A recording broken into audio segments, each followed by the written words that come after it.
You wouldn't know it to look at the sky. But something is seriously wrong with the universe. Astronomers have suspected it for some time.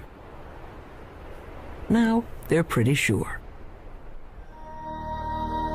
For one thing, the universe may be billions of years too young. For another, part of the universe has been missing, a big part. Fact is, there have been several discoveries recently that threaten to topple our understanding of the universe like a house of cards. Scientists generally agree that the universe is very, very old. But now there's a theory that it may actually be younger than it looks, if you look closely enough. What in the world is going on with the universe? Astronomers have found, calculated, or conjured up outlandish, appalling things. Whispers from space left over from the moment of creation. Dark stars, dwarf stars, stars that eat each other. Stars clumped in galaxies, and galaxies clumped in larger, stranger structures. Only recently have we even begun to understand the scale of it all.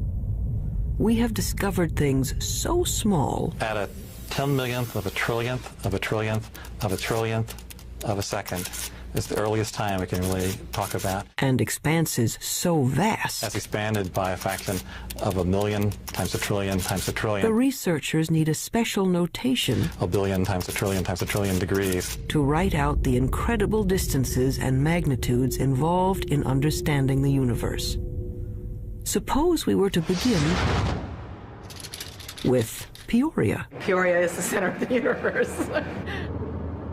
Well, not exactly, but the director of the planetarium has built a scale model of the solar system in and around his Illinois city. How's it going, Dave? Morning, Phil. Morning.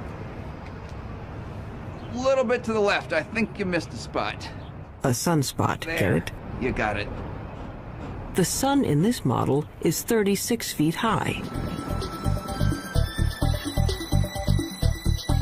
Mercury is closest to the sun, of course, just around the corner at the school supply store. On that scale, the Earth is 6 blocks away at the Amoco station. Earth is open 24 hours a day. And Mars is 7 blocks beyond Earth at the TV station. Mars has life, or at least television reporters. Pluto is smaller than a golf ball. It's a full 40 miles out of town. And if you think rural Illinois is empty, try the universe. The 40 miles to Pluto, on Peoria's scale, represent 3.5 billion miles. On the same scale, the nearest star, Proxima Centauri, would be as far from Peoria as the moon. This isn't helping, is it? Okay, forget Peoria. Our sun is bright because it's close, just 93 million miles away. Stars are suns, but farther away. The nearest star is 25 trillion miles away. So far that light from Proxima Centauri, light, the fastest thing in the universe, takes 4 years and 4 months to get here. They say the star is 4 1/3 light years away. Our sun is just one of the billions of stars in the galaxy we call the Milky Way. How far across is the Milky Way? Real far, 100,000 light years. And the Milky Way is just one of some 50 billion galaxies. It's 1 million light years to the nearest galaxies and tens of hundreds of millions of light years just to cross our galactic neighborhood. It has been said that someone looking at the universe is like an ant contemplating a skyscraper times 1 billion. So what human beings have done is bring the lights in the sky down to Earth. They've personalized the stars and named them like they name dogs and horses. This grouping of stars in the southern sky is known as Orion. The shepherds in ancient Crete decided it looked like a hunter armed with a club and carrying a shield made of lion skin. Cretan shepherds had great imaginations. we know what we know today about the universe? Well, we've been trying to understand it for a long time. The awful majesty unveiled by night has, down the ages, stirred us to wonder and worship. Prehistoric astronomers used elaborate monuments to mark the sunrise and the sunset. By 300 BC, Aristotle taught there were transparent globes around the Earth, on which were mounted the sun, moon, planets, and farthest out, a sphere studded with little stars. As late as the 16th century, most still believed the Earth was the center of the universe.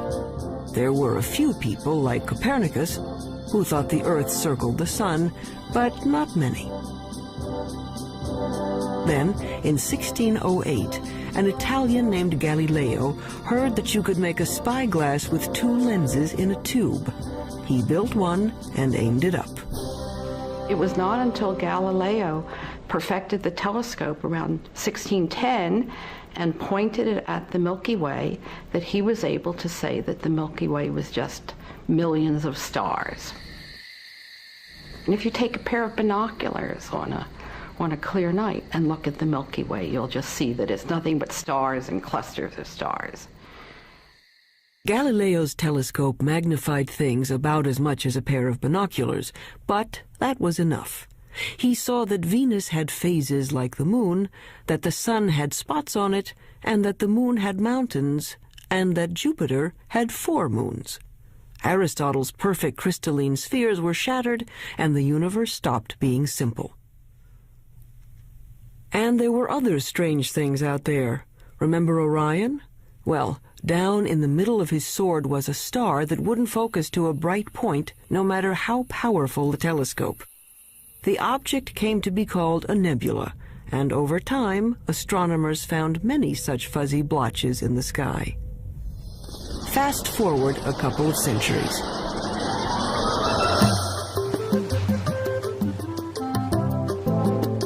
By 1924, the big astronomical telescopes had mirrors as well as lenses to concentrate the light.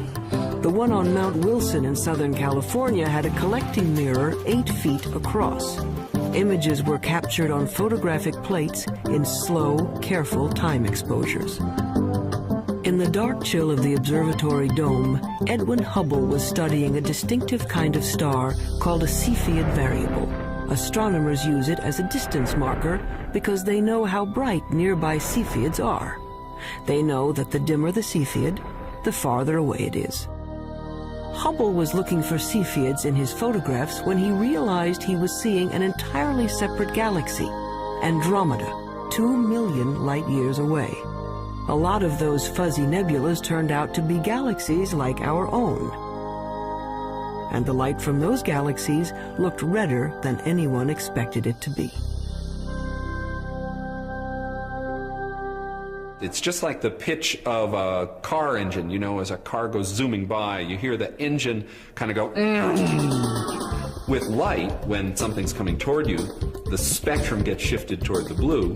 When it's going away, it gets shifted toward the red. It was Hubble who recognized the significance of the red shift in the light. All those galaxies must be moving away from one another at terrific speeds. The entire universe was growing. The idea of an expanding universe surprised just about everyone and made a lot of scientists uneasy, even Einstein. Researchers wanted to believe in a universe that always was and always will be, eternal. But galaxies flying away from each other meant that once, long ago, they were clumped together. It meant something started them moving. The universe had a beginning. Today, it's called the Big Bang Theory. First, the universe was a bright, hot point, smaller than an atom. In the mother of all explosions, it started expanding. Eventually, the hydrogen gas in space cooled down and began to form stars and galaxies of stars. Galaxies flying outward, surfing along on the expansion of space itself. So now we can calculate the age of the universe. It's the kind of mathematics you do on a motor trip. If your speed is 30 miles an hour and you've traveled 60 miles, you can figure you've been traveling for 2 hours. The red shift tells us the speed of stars, and the milestone Cepheid stars tell us how far they've traveled. When astronomers divide it out, it says the Big Bang happened 15 to 20 billion years ago. Long ago and far away. So who cares? Well, we're answering one of the most fundamental questions that human beings can pose, and that is, how old is the universe that we live in? How did it begin? And what's its evolution? Those are major questions. Those are major philosophical questions, questions that religions have touched on, philosophy has touched on, physics is touching on, mathematics is touching on. And the people who are eventually going to come up with what is going to be accepted to be the right answer will make history of a kind. They will have contributed significantly to human knowledge. That, I think, is why it's such an important set of questions. And there's been a growing sense, as the millennium approaches its end, that the right answer is on the tip of our tongues, so to speak.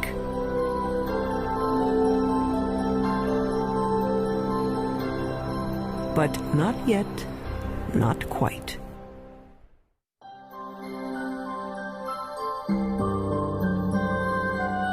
Today's stargazers usually head for the hills. Hawaii's Mauna Kea,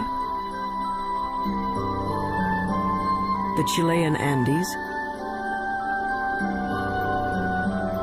Arizona's Mount Hopkins. Robert Kirshner works 8,500 feet up, hunting dying stars. I really like coming to the mountain. I like getting away from all the 100 distractions that you have when you're busy, and people are coming in to see you about all kinds of things, and the makeup exam and all that kind of stuff. And to just concentrate for a couple of days only on the scientific investigation, only on what you're trying to do, it's very, very good. Light pollution has chased astronomers out of the cities to lonely vigils in remote locations. Kirshner watches for the sudden flare-up that means a star has exploded, a supernova, or its smaller cousin, a nova. The kinds of things I'm working on, these supernovae, which are events that come and go, if you don't get it this year or this month, that one is gone. You just lose the chance.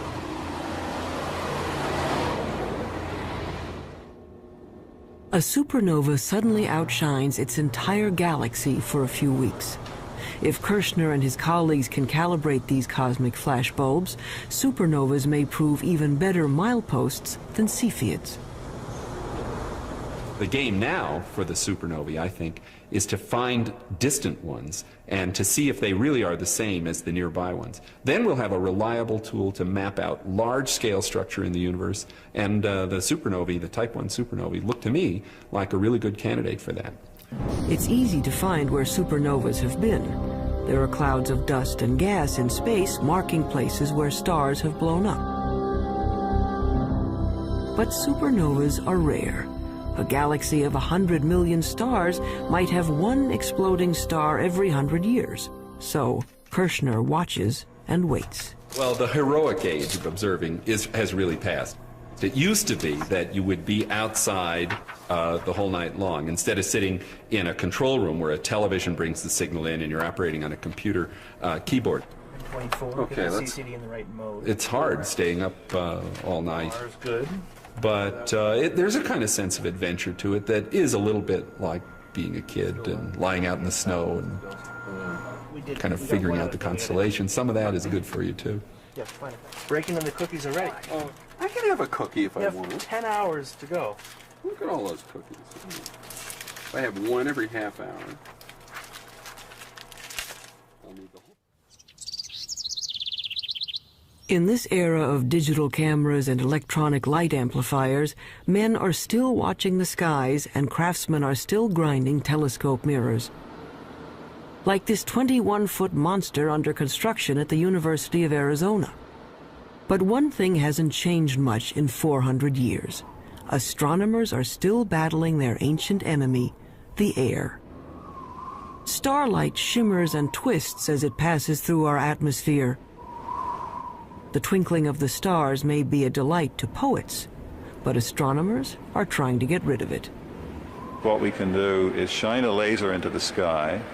We focus on some sodium atoms, which are at about 100 kilometers above the surface of the Earth. We can make those glow with the laser and create an artificial star, which is sort of directly in line with the very faint object we want to look at. And then if we measure the blurring of the artificial star and correct that, then the faint object we really want to look at is corrected as well. And we have liftoff of the Space Shuttle Endeavour. But until that technique is perfected, astronomers have another way to take the twinkle out of the stars. All they have to do is put the telescope above that pesky atmosphere, in orbit. In 1990, NASA launched a space telescope and named it for Edwin Hubble. Unfortunately, its mirror was made wrong and its first pictures were blurred. Astronauts had to go up and fix it. Let's go fix this thing. We copy. Move it out of the sun a little bit. We had a good aliveness test. Outstanding. Houston, Endeavour has a firm handshake with Mr. Hubble's telescope. We copy that, Covey, and there are miles galore down here. It could be real exciting for the astronomical community, I guess, and for the whole world to see what Hubble really can do with a good set of eyeballs. The out-of-focus pictures gave way to spectacular shots of interstellar dust clouds and the great galaxies of stars. In just one bit of the sky, a tiny patch that could be blocked by a grain of sand held at arm's length, astronomers found 2,000 galaxies. They were seeing better than they ever could before.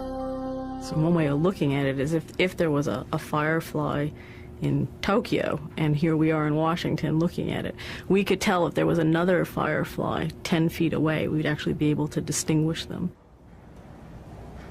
In 1994, at the Space Telescope Science Institute in Baltimore, astronomer Wendy Friedman was using the newfound clarity of the Hubble to observe the heavens and stumbled into the cosmological controversy of the decade. Yeah, I just wanted to ask you not to break out any observations until I give you a clear. So when were these images taken? She and her team, like Edwin Hubble before them, were looking at those milestone stars. My cosmic rays aren't nearly as apparent. For our work, we need a telescope out in space because what we're after is a certain kind of star. It's called a Cepheid. And we have to be able to detect that kind of star against the background of a galaxy. And the Earth's atmosphere smears and blurs our view, and we can't detect those stars. Friedman got the best readings yet on Cepheids in a neighboring galaxy, and a measurement of its distance. Using the redshift speedometer, she calculated a new age for the universe. Our preliminary measurements indicate that the age of the universe is somewhere in the range from 8 to 12 billion years. And that immediately brings about a conflict with other ages that have been measured. That's a problem. Her universe is younger than some stars, and the age dating of stars is very accurate.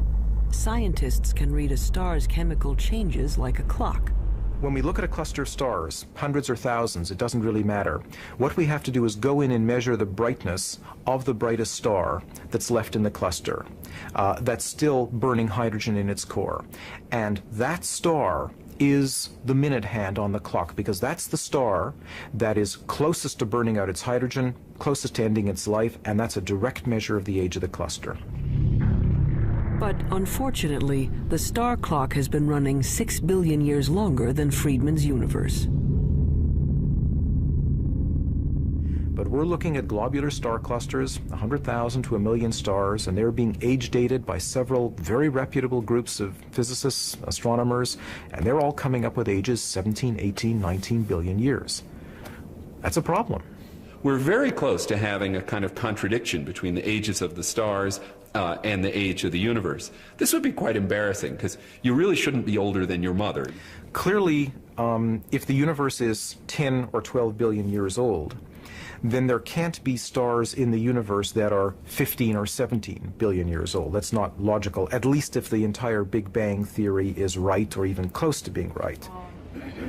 Wendy Friedman is well aware of the dilemma. She knows that, like many other puzzles about the universe, this one will probably be around for a while.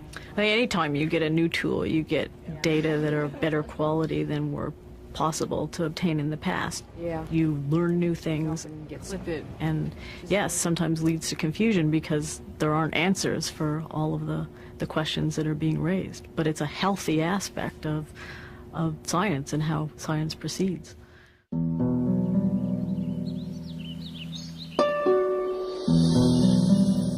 There's more to the universe than meets the eye.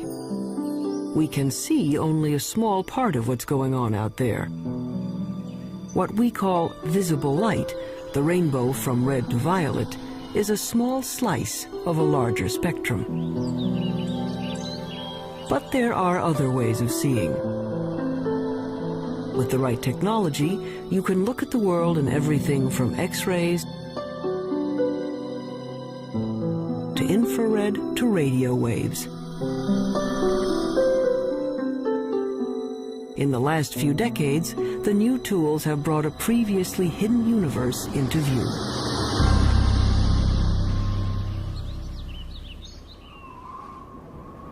Take the sun.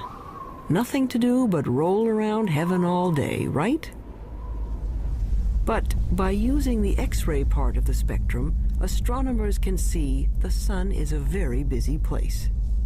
Pictures made by X-ray detectors show there's a cauldron of nuclear reactions boiling beneath its surface. Using film sensitive to ultraviolet, we can see great plumes of superheated gases rising from the sun's surface. Our well-behaved, friendly neighborhood star is a continuing, self-contained thermonuclear explosion. It's in high-energy astronomy where you really see that the universe is a violent place. It's not just made up of these good citizen stars that sit quietly fusing their hydrogen into helium. NASA is looking at the lower end of the spectrum, infrared light. Infrared is absorbed by moisture in the Earth's atmosphere. So infrared telescopes are mounted on planes to lift them above the clouds.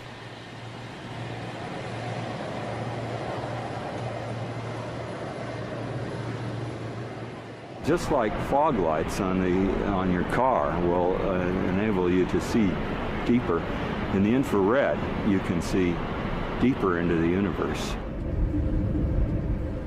We warm human bodies shine in the infrared.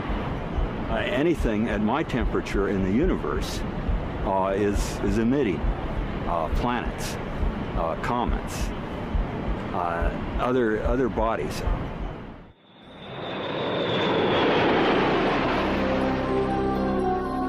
The star-forming regions of the universe are often hidden from view by dust clouds,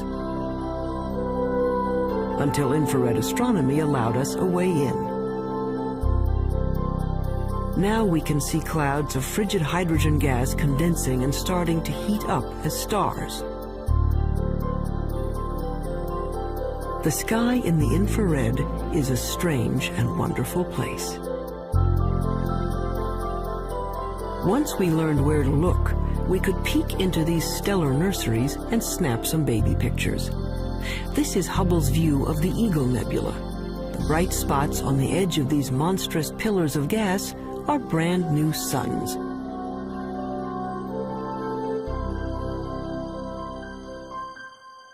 But as spectacular as the pictures are, scientists owe much of their understanding of the universe to radio static, a whisper from the sky. If you're listening to the universe with a radio telescope, it would mainly be a hissing sound. It sounds like steam escaping from a radiator. They heard it first by accident.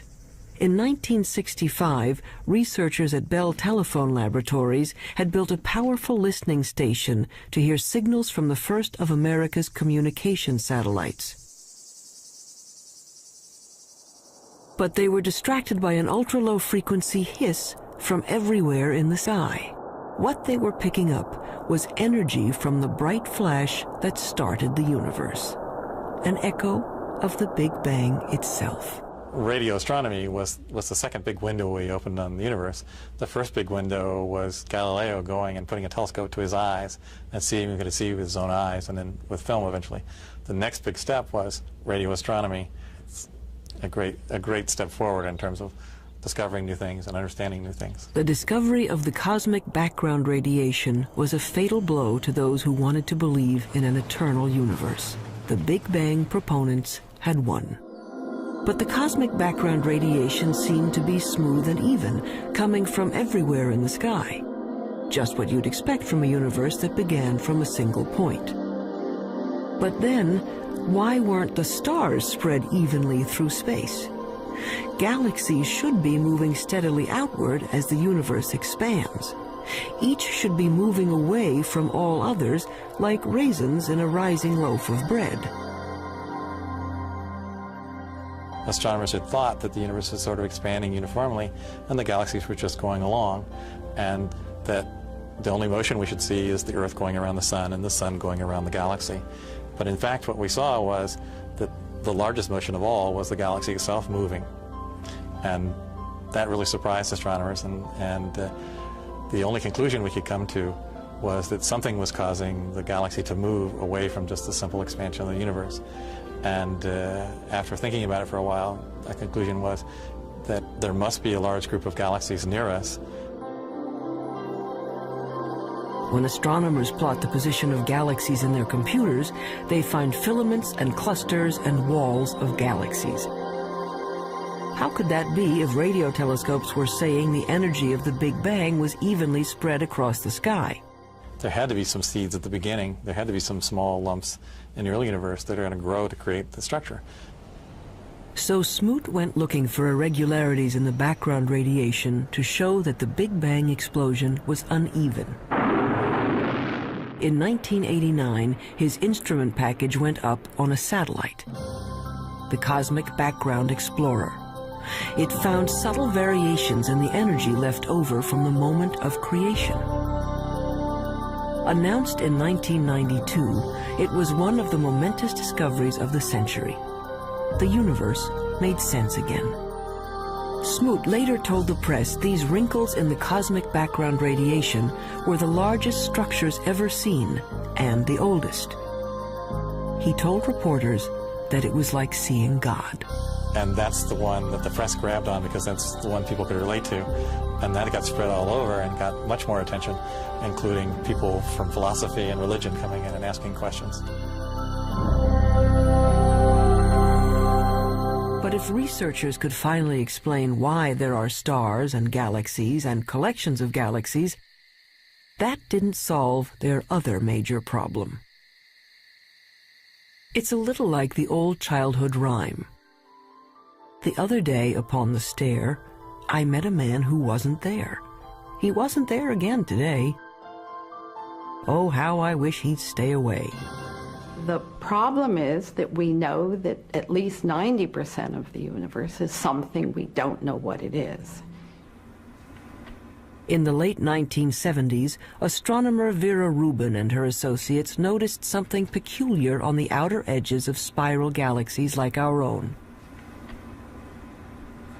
Like flotsam caught in a whirlpool, stars on the fringes of galaxies should be moving more slowly than stars at the center. But what Rubin saw appeared to defy the laws of physics. The stars on the edge were moving just as fast as those in the middle. We live, sort of 2/3 of the way, we being the Earth, about 2/3 of the way out from the center of our galaxy, and we're orbiting at 500,000 miles an hour. That's pretty fast. Faster than it should be. Such velocities could only be caused by an enormous gravitational pull, which requires more matter than anyone had detected out there. A lot more. It was a shock to learn that when we were studying the universe, we really weren't studying the universe. We were studying just the 5 or 10% of it that was luminous. So it's like, I don't know, trying to study the Earth and just looking at Pennsylvania. All the things we have ever observed in the universe, the planets, the stars, the galaxies, the clusters of galaxies, make up 10% of the universe, maybe less. Early efforts to track down the missing matter failed. They call the 90% that is not visible dark matter. But no one knew what it was. Maybe dead dark stars, or some kind of cosmic dirt, or maybe a whole lot of something extremely small is filling space.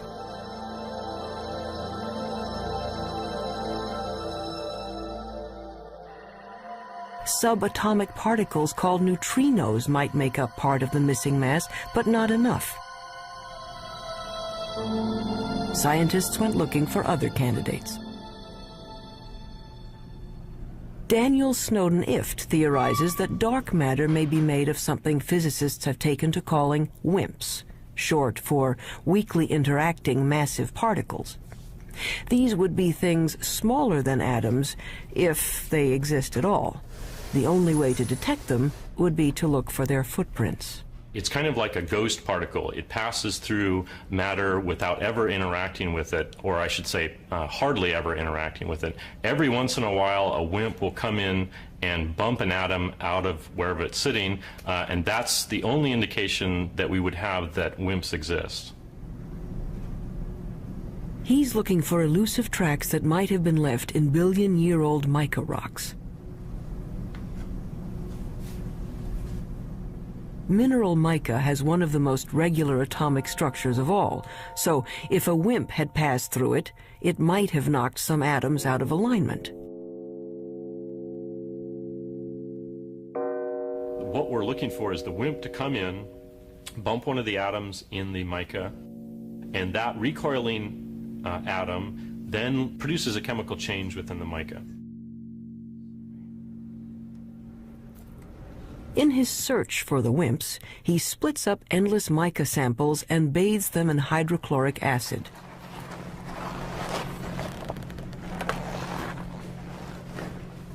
It's a little bit like developing a photograph. The etched mica goes under a super microscope, which magnifies it 50 million times. Mica may be the perfect place for clues to the missing mass. Unfortunately, to date, Daniel Snowden-Ift hasn't found any WIMPs.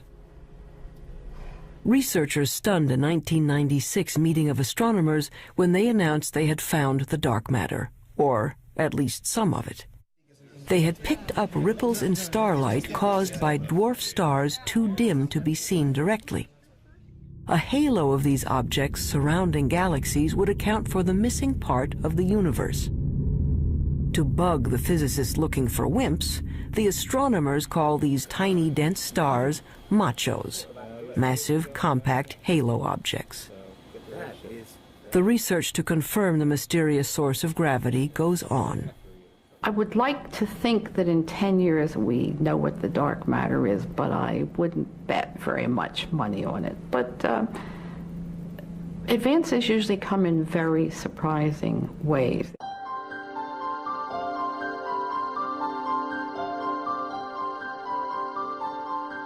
Why do we care about something that we can barely measure and can't see at all? Because it might tell us how the universe is going to end. Matter makes gravity, and gravity is the only thing that can act as a brake on the expansion started by the Big Bang. If there is not enough dark matter, the universe may go on expanding and cooling to end not in a bang, but a shiver. If there is enough dark matter, the expansion of the universe will coast to a stop and reverse, everything falling back together, till the Big Bang ends in a big crunch. And maybe, just possibly, a new Big Bang to start things up again.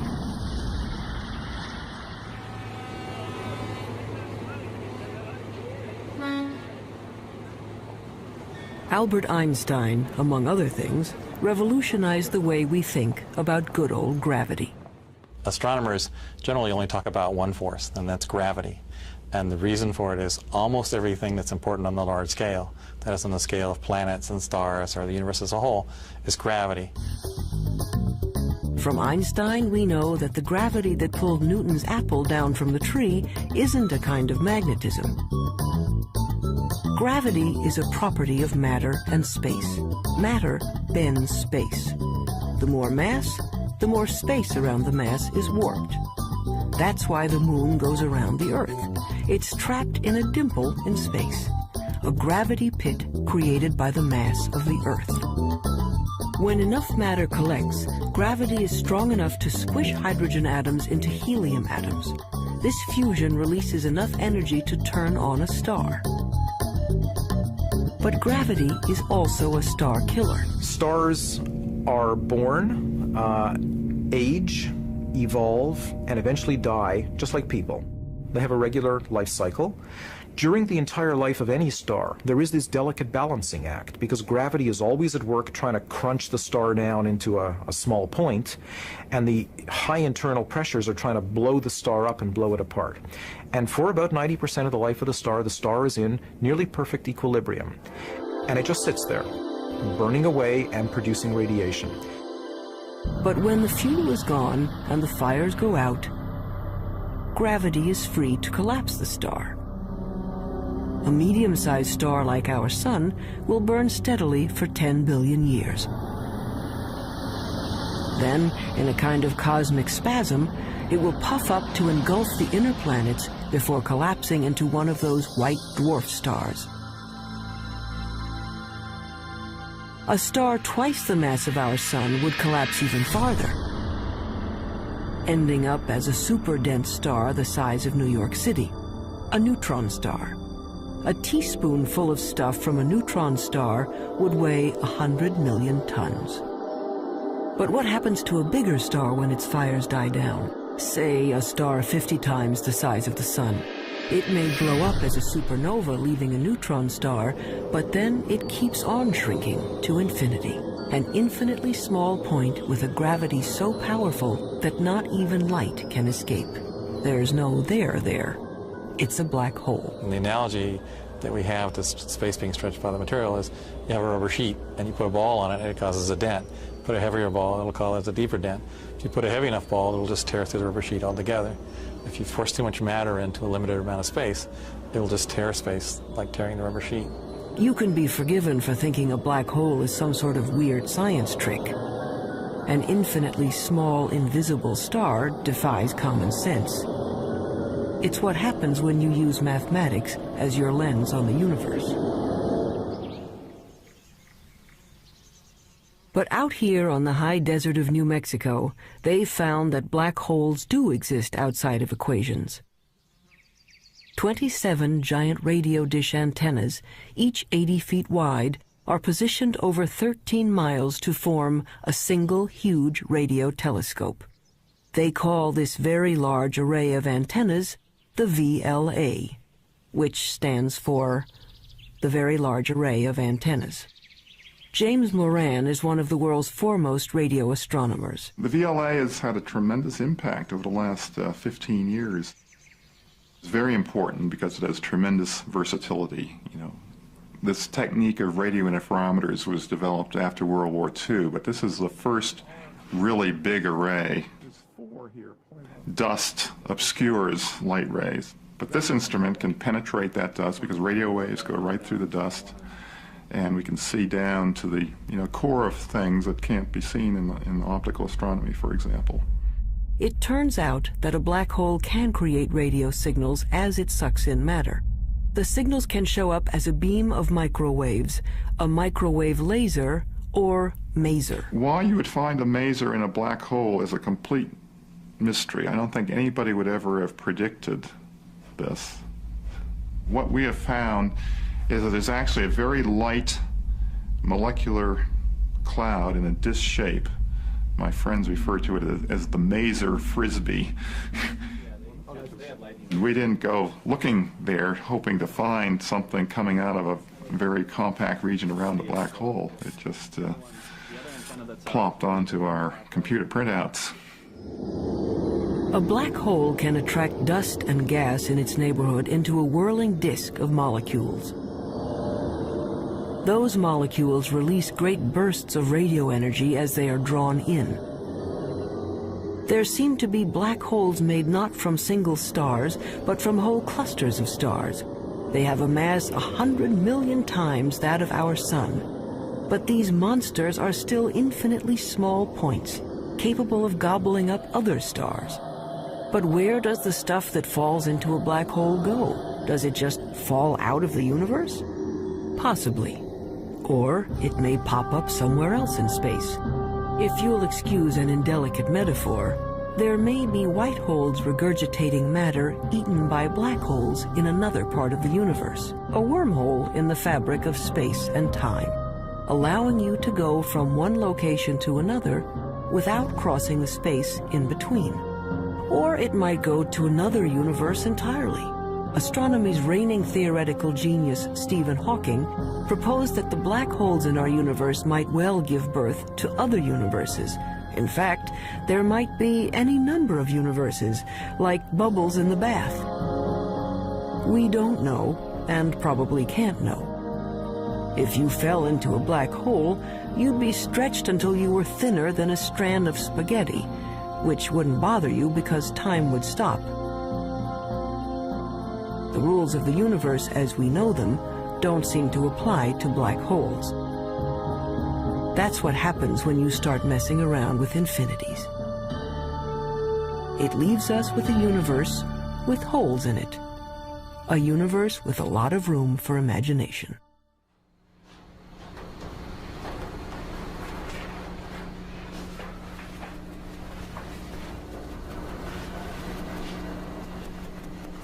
On the sound stages of Paramount Pictures, a spin-off of one of the most durable shows in television history, Star Trek Voyager. Quiet on the stage. Anyone not ready? Roll, please. Action! I want a full systems report. And Mr. Kemp, Mr. Tuvok, I want every iota of information that was recorded regarding this phenomenon. Let's see what you have, Mr. Kemp. There. It's registering only on subspace bands. We don't even have it on long-range sensors yet. Verteron emanations. Tunneling secondary particles. It certainly looks like a wormhole. But is it stable enough for us to enter? And if it is, where does it lead? There is, of course, a 75% chance a wormhole will not lead to the Alpha Quadrant. Great. Thank you, Jennifer's mark. Yes, I gave that to her. I changed it. Real-world astronomers have confirmed now there are planets circling other suns. The problem is, we can't get to these other worlds in any reasonable amount of time. 20th century physics says nothing can go faster than the speed of light. You want black wrap that? Sure, go ahead. But that would be much too slow for a 24th century operation like Star Trek. The dramatic need of a television series called Star Trek is that we need to travel to a different planet every week. So Gene Roddenberry said, well, okay, we're going to have something that he called warp drive, which somehow warped space and let us travel through subspace. How does this work? We don't know. But nevertheless, we see it work every week, and hopefully the audience buys it. A lot of scientists love this show and have even written books showing how Star Trek physics might work. Shake anyone? Felix, what happened to you? After all, it wouldn't be science fiction if it didn't have science in it. Star Trek science advisor Michael Okuda. Our core fan audience is tremendously scientifically knowledgeable, and when we violate the laws of physics or the laws of physics according to Star Trek, they let us know, so they keep us honest. In the third season of the show, once we had a phaser come out of a photon torpedo port, something that I, to this day, don't know the difference between. And we got over 100 letters the next day. Any analysis yet, Ensign? Too far away. We'd have to be within 1,000 kilometers to get a detailed analysis. But that would mean a significant course change. Well, Mr. Kemp, if there's even the possibility of finding a wormhole, I think we can afford a detour. Scientists take wormholes seriously enough that they have become an assignment in George Smoot's physics class. Given a wormhole a couple of miles across, students are asked to calculate what could pass through without being destroyed by gravitational tides. The smallest piece of electronic that wouldn't be torn apart in terms of going through this. And the answer was, it's something that's smaller than a chip, but it's roughly the size of a chip. And so, you know, in science fiction shows, they just show small wormholes that you go into, but in reality, the wormhole would have to be quite huge. But theoretically, at least, you could go someplace else in space or time. As far as physics goes, a wormhole is a loophole in the laws of the universe.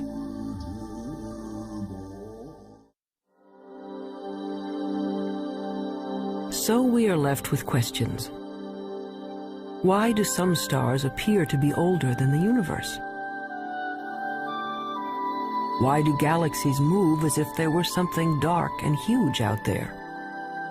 We're not making people live 200 years. We're not doubling the gross national product. What we are doing is enriching everybody's lives by trying to answer some of the questions that I think everybody's interested in. These are some of the oldest questions, children's questions. Where did we come from? Where are we going?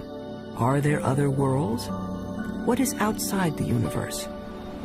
What happened before the universe started? What happens after the universe ends? You want to find out, well, where does science end and where does philosophy take over? And it's not clear where they do.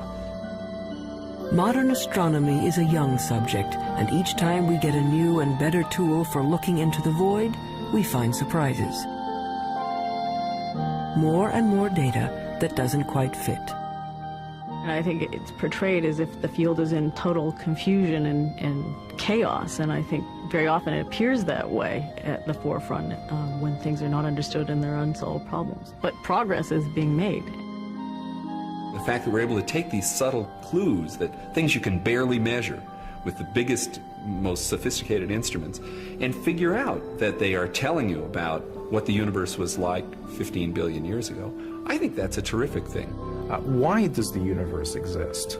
Given the fact that it does exist, the fact that it is as exquisitely beautiful, as exquisitely tuned as it is, that it works as astonishingly well as it does, and that we, very tiny creatures on a rather remote planet, not in any special place in the universe, have been able to evolve in this universe and sense the universe, the entire universe around us, that we can sense that there are things out to 15 billion light years away from us. That to me is just a mind-boggling concept. We are the only star in the universe that we know about that has life, so perhaps that makes one feel a little more unique and life a little more precious thing, knowing that it doesn't seem to be that common. We are part of the universe. The material that we know, the matter we're made of, started out as atoms produced by exploding stars. I like very much the fact that every atom in our bodies has come from some star. If there were no stars, the universe would be all hydrogen and none of what we know would exist. And that's why it's not an exaggeration to say that human beings are stardust, because the iron in our blood and our hemoglobin and the calcium in our bones and all the other heavy elements in our body were created in supernova explosions. So in our quest to understand the universe, we come back to ourselves. If we are made from the elements of stars, aren't we then, in a way, the universe trying to understand itself? It's not quite what the ancients were talking about, but maybe we're in the center of the universe after all.